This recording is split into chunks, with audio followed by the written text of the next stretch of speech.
नाही नाही तू ये रे भावेश इकडे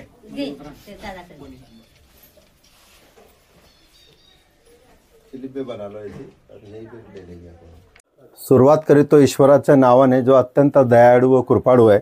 आज दैनिक लोकमतमध्ये आम्ही एक बातमी वाचली आणि मला हेलावून घेतले की एक आमचा अपंग मुलगा त्या ठिकाणी गणपती बाप्पांच्या मूर्ती विकून आपला उदरनिर्वाह करत होता।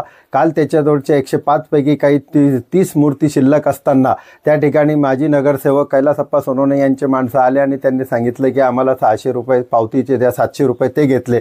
त्यांच्याकडे एक अधिकृत पावती नगरपालिकेची 600 रुपयाची होती। बाकीच्या 15 मूर्त्या त्यांच्याकडे वाचलेल्या होत्या।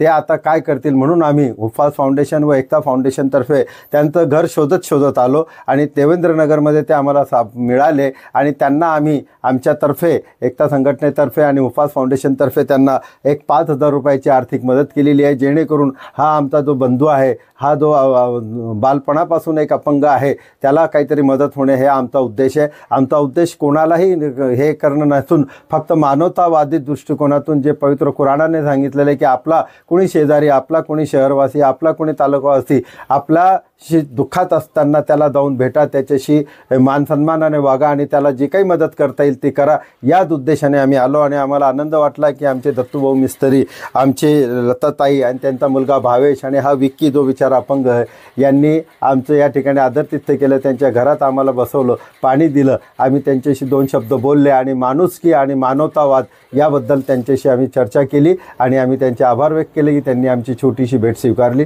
धन्यवाद।